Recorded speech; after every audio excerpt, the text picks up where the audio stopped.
Magandang araw po sa inyong lahat mga kababayan at welcome back dito po sa PNR at ito nga mga karbi natin.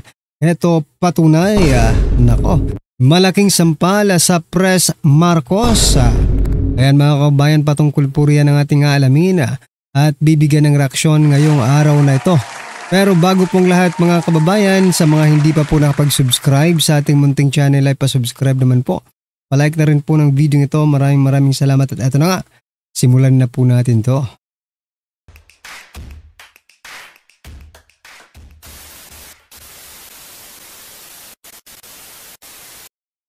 So yan mga kababayan, bago po natin muling i-play ang video ito, pasadahan po muna natin ang mga nagte-trending na mga balita dito po sa mundo ng social media at unahin na po natin to. Nako, ito mga kababayan, napakalaking sampal po nito sa pagmumuka ni Press Marcos. Ayan mga karibyo natin, ito po. Ito po, sino po yung nakikita nyo I-zoom in natin para mas makita natin. Yan si Putin at Duterte. Trump, Duterte at Xi Jinping, Duterte. Ano po ba ang gusto kong i-point out dito? Ito po, during APEC po ito. During APEC, Duterte managed to hold meetings with Putin, Xi and Trump, leaders considered as major global power players. Ayan mga kabayan.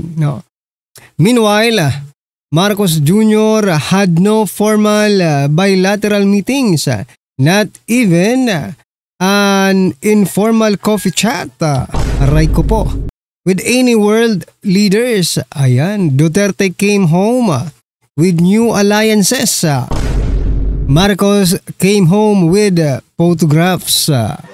Anong masasabi nyo dyan mga kabayan Kasi dyan kasi kayo magaling magpa-picture lang. Diba? Yung ano nga nila itong mga picture na ito, tingnan nyo. Nag-uusap, diba? Nag-uusap po sila. Pero doon po sa ipinagmamalaki lang picture with Xi Jinping, it was a stolen shot, mga kabayan. Hindi po yun formal.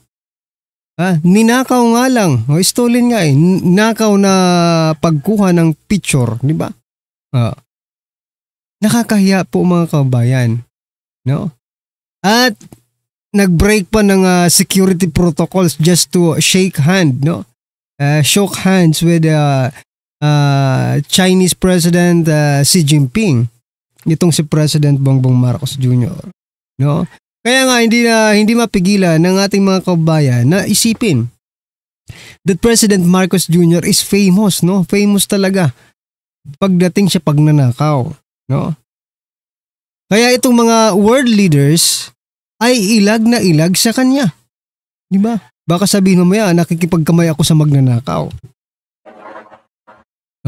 Parang ganun po ang lumalabas. Ganun po ang pagkaka-analyze natin, Ayaw kong makipagkamay dyan kasi may world record yan di ba? Kayo mga kababayan, ano po ang inyong masasabi dyan? Ito, napakalaking sampal po nito. Bukod po rito mga kababayan, meron pang isa. Ito si Trump, diba? Si Trump. Nako, pagkatapos po ng APEC, eto, si Trump po mga kabayan naglabas po ng kanyang, nagpost po sa social media. Ayan basahin ko na lang po para sa inyo Actually, this is a shared post by Sir Daryl Yap, Sabi po dito sa post ni Donald Trump, President Donald Trump, Sabi niya dito, I just got back from Asia where I meet the leaders of many countries, including China, Japan, South Korea, Malaysia, Australia, Canada, New Zealand, Singapore, Thailand, Cambodia, Vietnam, and others. Aray ko po. Our number one ally is not considering us. Di ba? Hindi man lang tayo pinangalanan ni Donald Trump. Anong meron? Sabi pa dito ni Donald Trump, it was a great honor to meet them, but more particularly to see that America is respected again. Respected like never before. Aray ko po. Great trade deals were made. Long-term relationships now exist.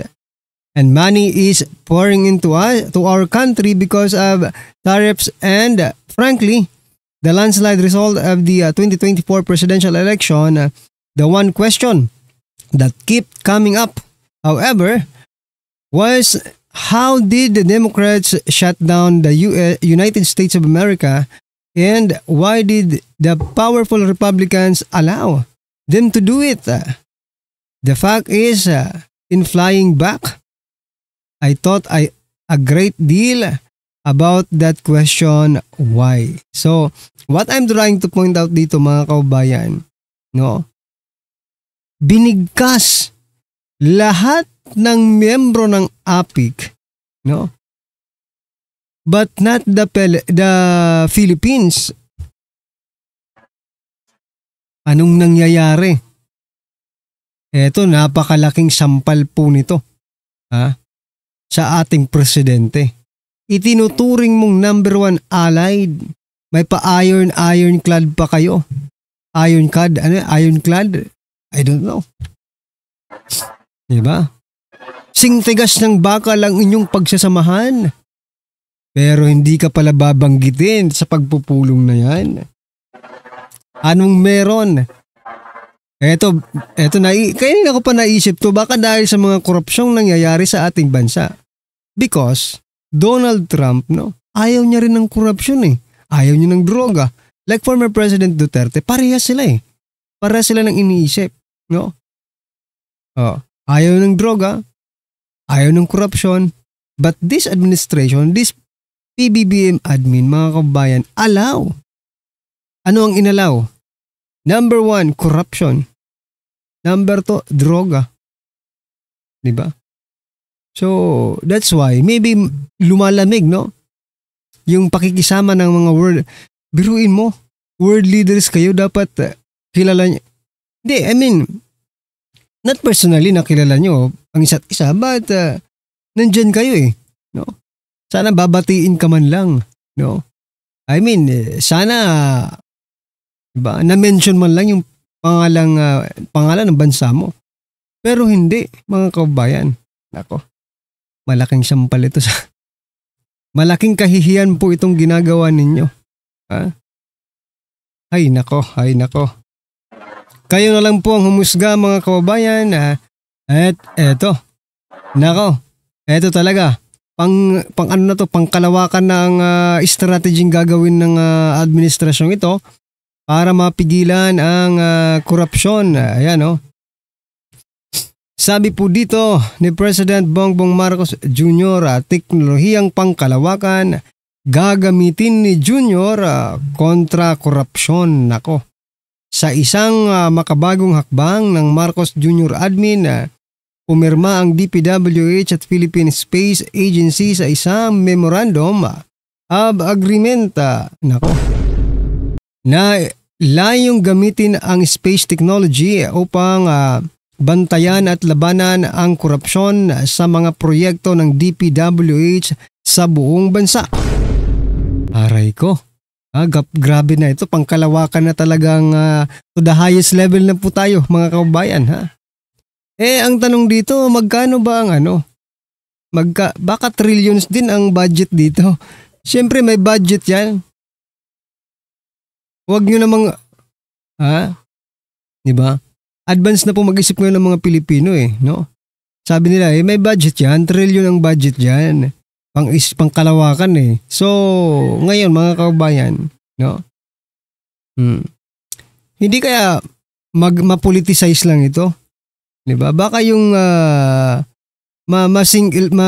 selective yung yung pagtingin sa corruption, di ba? Gaya nang nangyayari ngayon, selective yung justice sa corruption, no? Because, no, yung nakikita nating mastermind, no? Yung pinaghihinalaan nating mastermind is not included doon po sa kakasuhan ng DPWI ng di ba, ng ICI. So, what I'm trying to point out dito sa teknolohiyang pangkalawakan na ito, baka itong teknolohiyang pangkalawakan na ito ay pipiliin lang yung mga, di ba, mga kalaban sa politika at doon lang tumutok, mga kababayan. Aray ko po.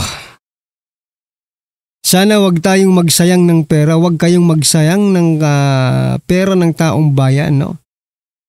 Pero kung makakatulong din naman itong technology, no? Itong space technology, no?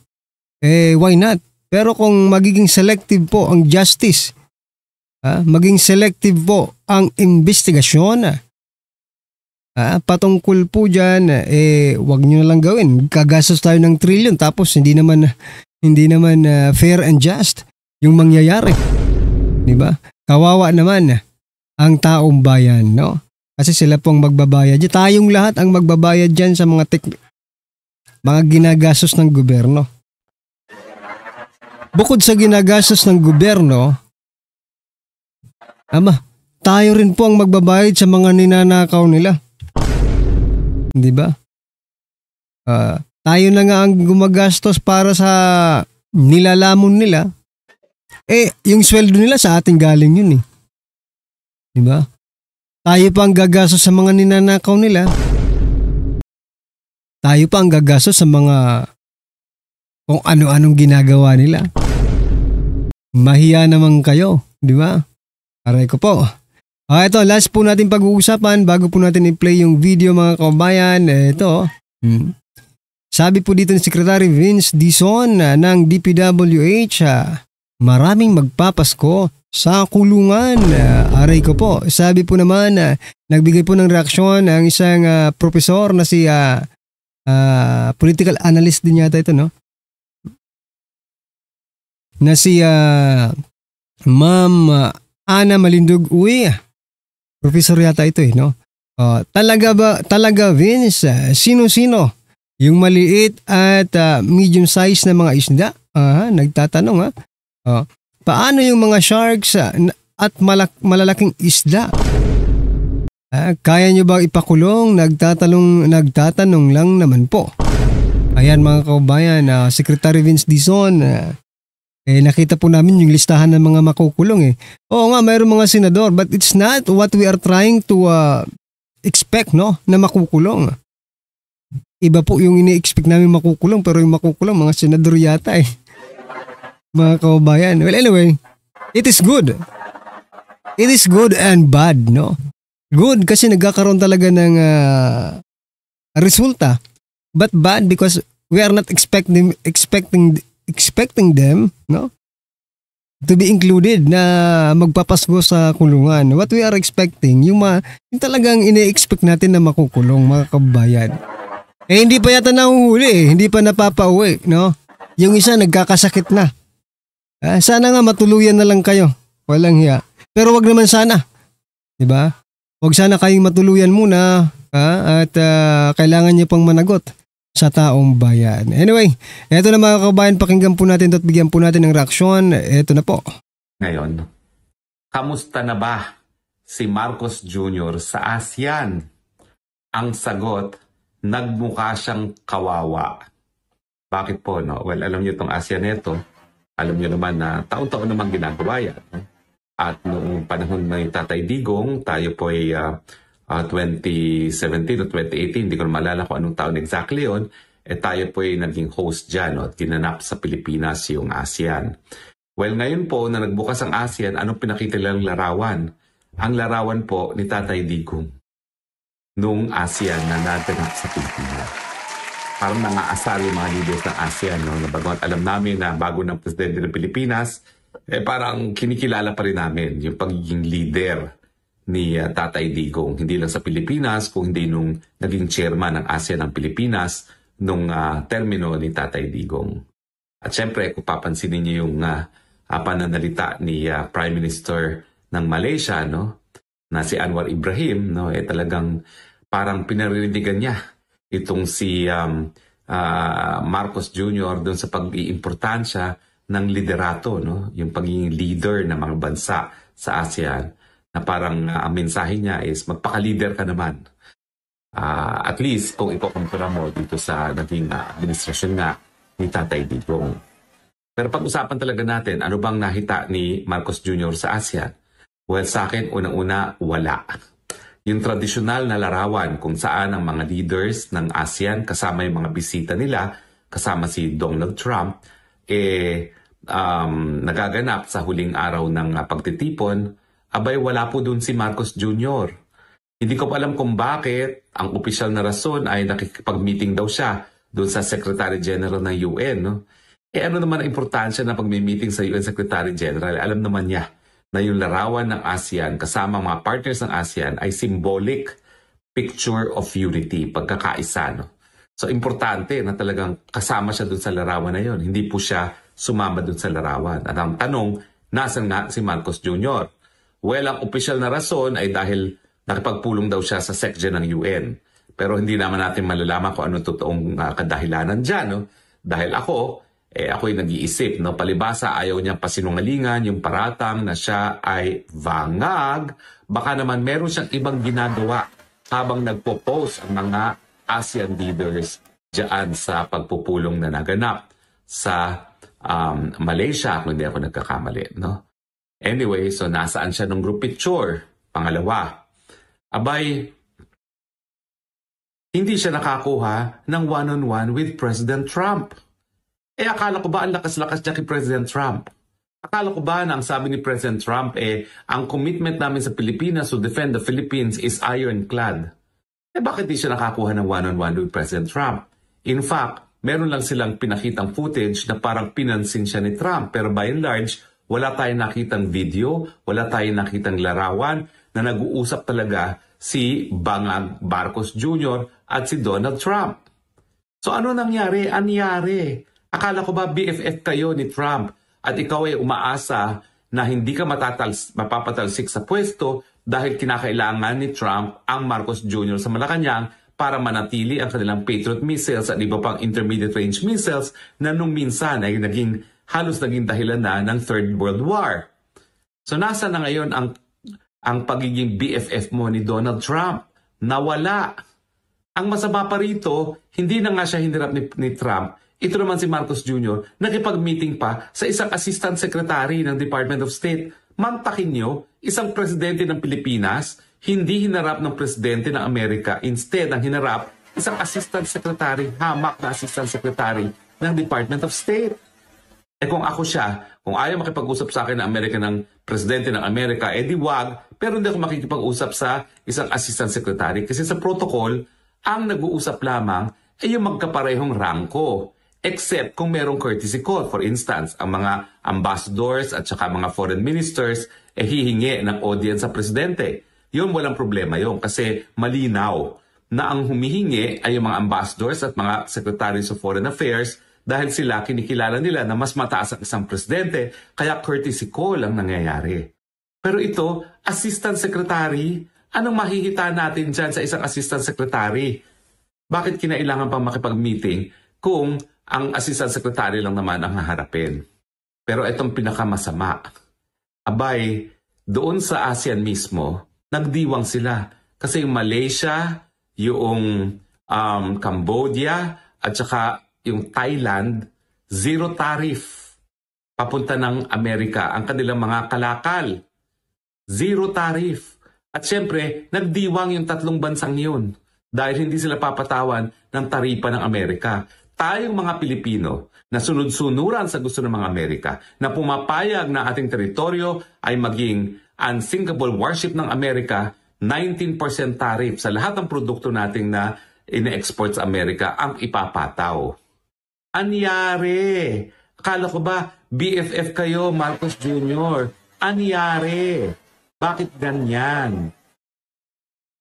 So yan po ang sinasabi ni, di ba, nung nakaraan, sabi po ni President Donald Trump, President Bongbong Marcos Jr. is a tough negotiator. Di ba? Sabi niya po yun no? ganyan pala maging tough negotiator, no? 19% tariff ang nakapataw sa atin, no? Samantalang yung iba, mga kabayan, zero. Ganun talaga mga karib natin pag weak ang president. Diba?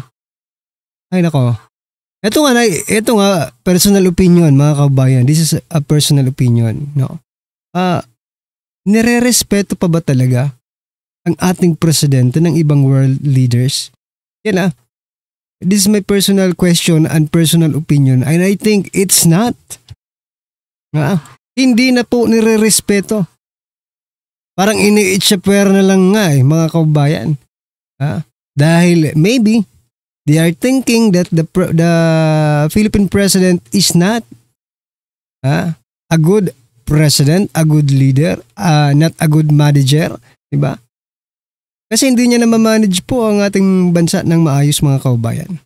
Anyway, ano po ang inyong opinyon reaksyon patungkol po sa video ito, i-comment nyo na lang po sa baba. Maraming salamat po. Please don't forget to like the video. Maraming salamat po.